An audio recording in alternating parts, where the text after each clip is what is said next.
Hey guys, it's Tim, and this is Pro Wrestling Unlimited, as we are here with PWU Daily for March 27th, 2019. This is our new Monday through Friday news show where we run down the news of the last 24 hours, then give you some other news items that you may not have heard of that we can elaborate on. The show drops, like I said, every Monday through Friday right here on the PW Unlimited YouTube channel at roughly 11 a.m. Pacific. Now with this, the show is going to be growing, evolving. It's an ever-growing, I don't want to call it an experiment, but project. I want to know what you guys think of this show. What do you like? What you don't like? What you want to see? What you don't want to see? And I mean that, what you don't want to see. Even if you're like, I like everything you're doing. I saw this other show that does this. Please don't do it. I want to know that. Because I don't want to do things that you guys don't want to see. I only want to do what you guys want to see, so that way you guys watch the show, and we'll see where it goes from there. But yeah, the show is going to be ever evolving. Maybe we can do stuff where you guys submit clips for me to check out. Maybe we can do stuff where you guys send in questions that I can answer. I don't know. Again, I want to hear what you guys have to say, and the show will continue to evolve over time into something that everybody can love.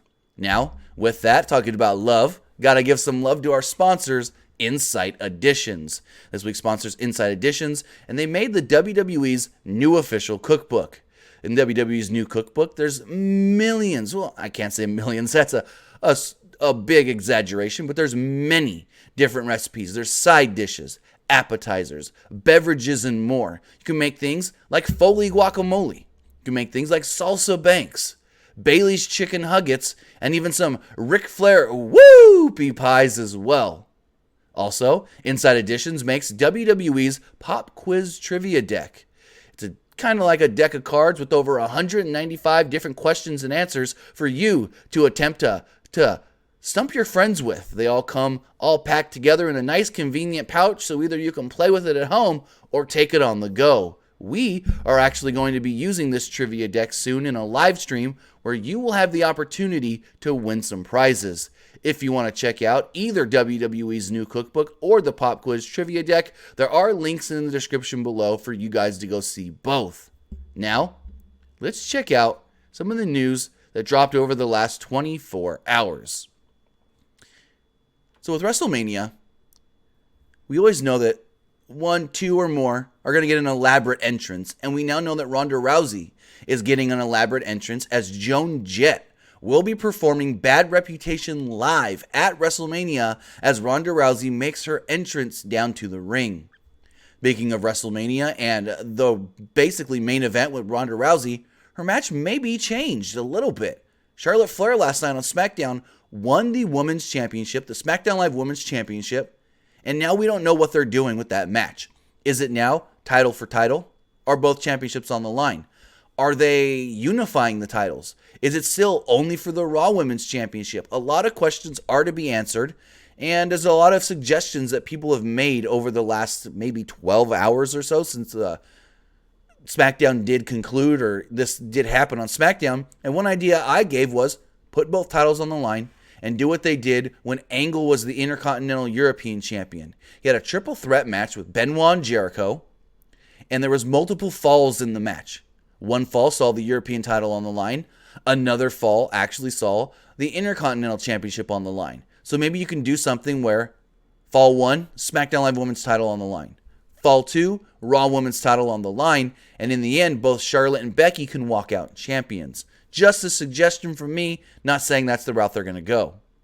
Also, speaking of WrestleMania title matches, we do now know officially Kofi Kingston will challenge Daniel Bryan for the SmackDown Live Championship. No, that's way wrong.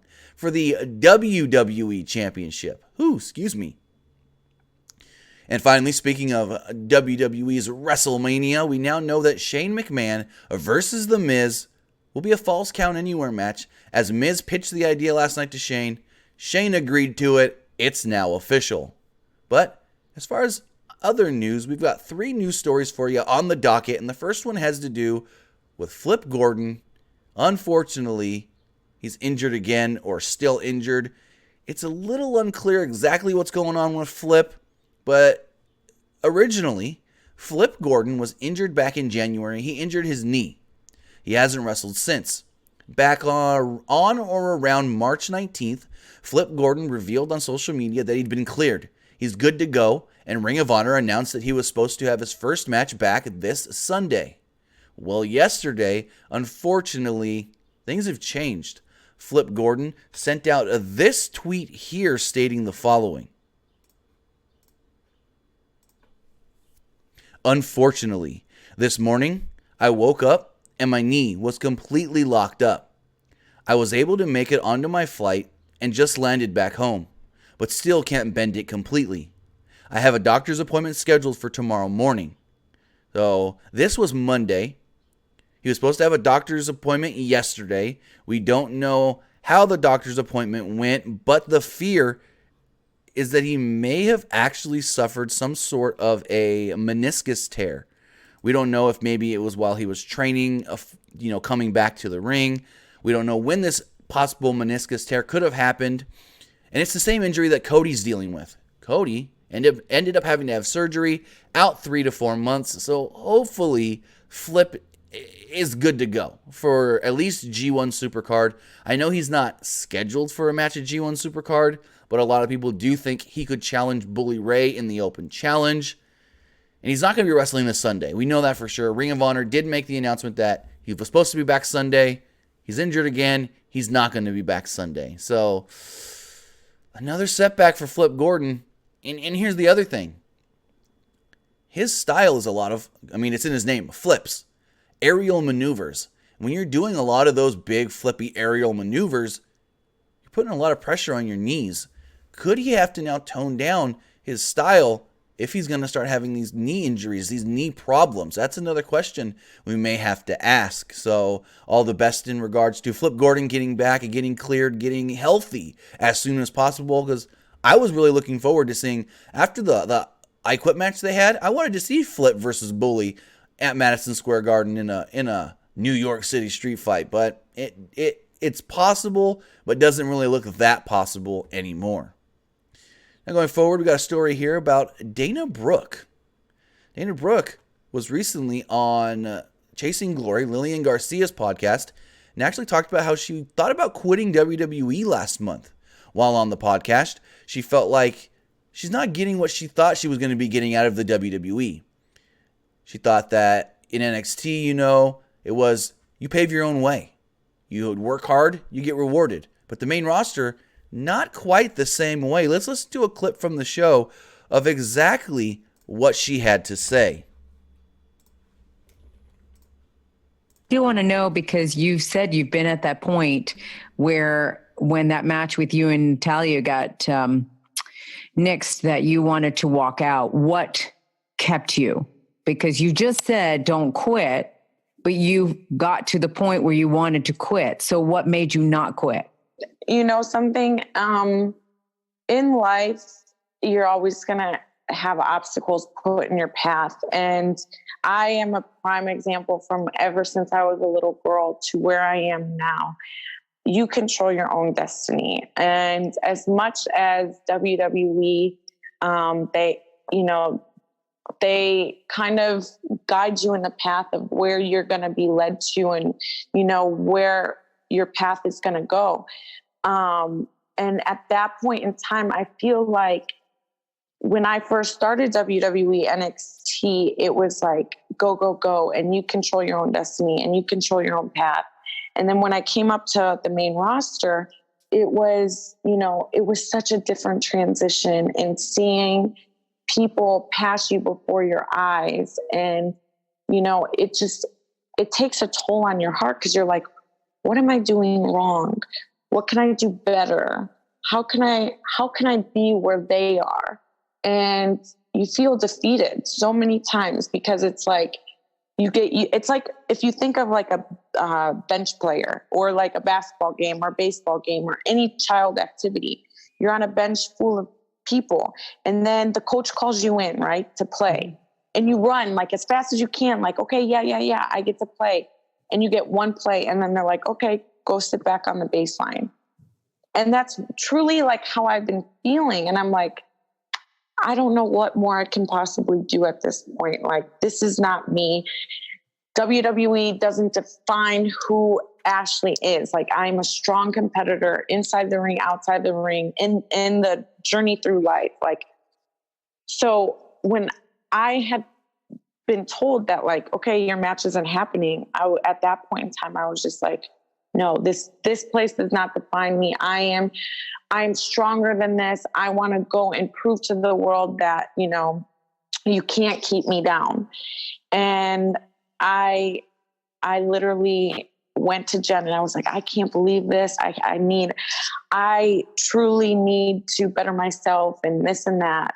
And then I went in the locker room, I put my head down, and I thought through everything that I have been through. I've been through injuries. I've been through deaths in my life. I've been through personal experiences growing up in my childhood. And I said, you know something, if I quit now, what kind of example am I going to be for everyone that's followed me, who's supported me, who's been my backbone through the hardest times? I said, I cannot give up now. Like, I can't. I can only pick myself up, put my head up, put a smile on my face, because there are millions of people in this world that would die to walk a mile in your shoes. So, I mean, with that, I'm glad she didn't quit. I know things can be hard. Things can seem like, oh, they're not going my way. And I've always heard that Dana Brooke comes off as a hard worker. Whenever she's given a task to do something, she does it to her fullest abilities. And some may say her fullest abilities are not that great.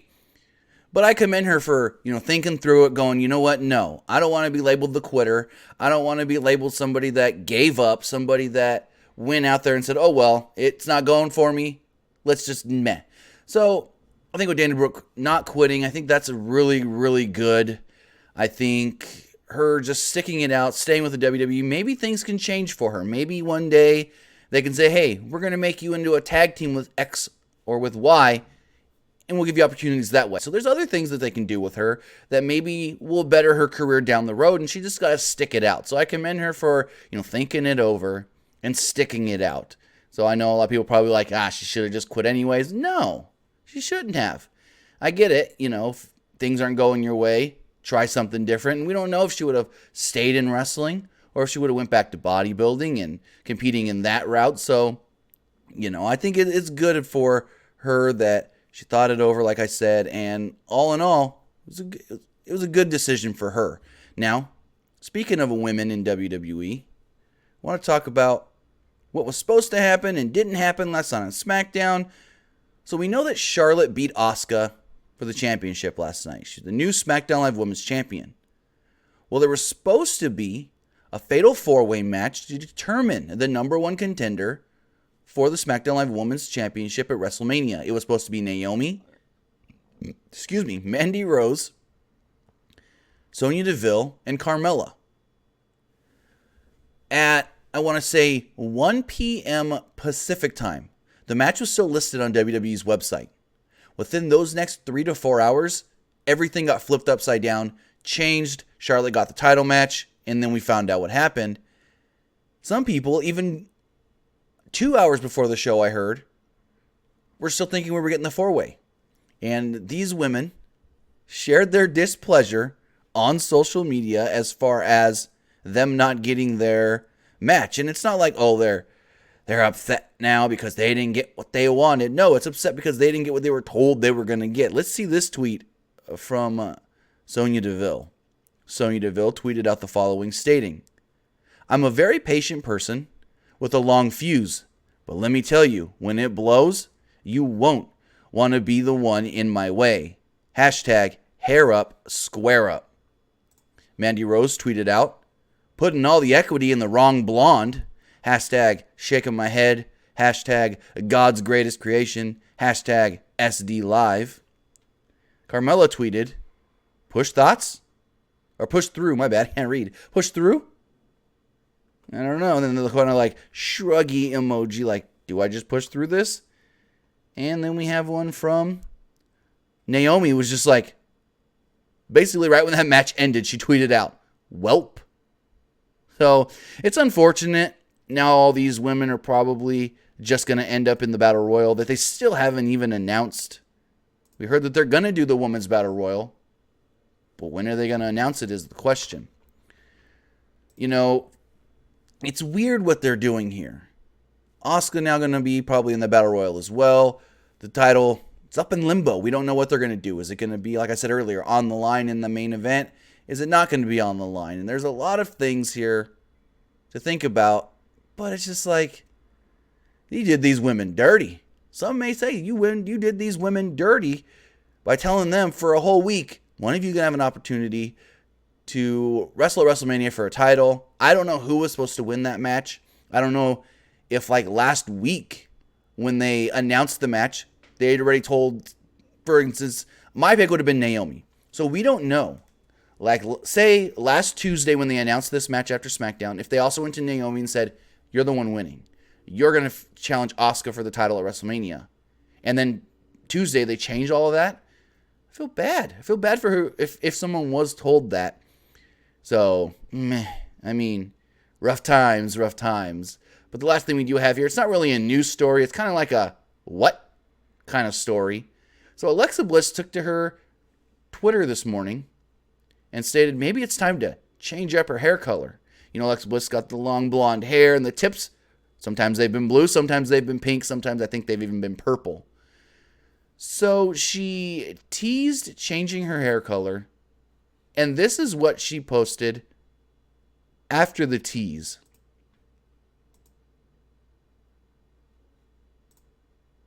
Black hair with a bunch of random streaks. Now, I don't know if this is a wig or not. Because if you look right here, you still see the blonde. If you look right there. So I don't know if this is a wig that Alexa's wearing as far as I'm going to screw with the fans, or I want to know what the fans think. So I just wanted to show this to you guys. I thought it was kind of interesting. Get your guys' thoughts on it. Do you think Alexa Bliss really did change her hair color right before WrestleMania when she's supposed to be... I don't know that one. Amazon Echo with that run-in right before she was supposed to main event WrestleMania? I don't know. I really don't know. It's interesting that she did this, posted this. I mean, we saw Sasha on Monday also say, tired of the purple, but she didn't change her hair color.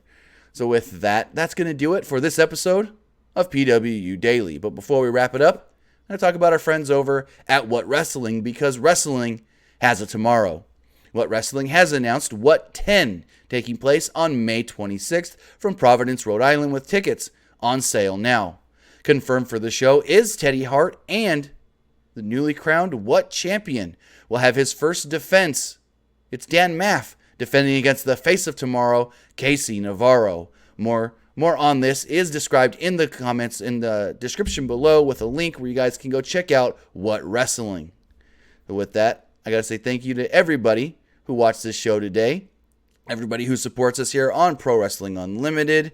We will be live again later on tonight with the PW Unlimited Wednesday show, where that's your guys' opportunity to ask the questions, to give your thoughts, to create the topics basically for that podcast. Also, make sure to hit the notification bell right here on YouTube so you always know when we post new videos or when we go live. And if YouTube ain't giving you that notification bell, follow us on Twitter at PW Unlimited, or follow us on Facebook, facebook.com/Pro Wrestling ULTD, because you'll get notifications there. I mean, the notifications on Twitter and the notifications on Facebook never fails me. Sometimes YouTube does, but if YouTube fails you as far as notifications go, do the Twitter or Facebook thing.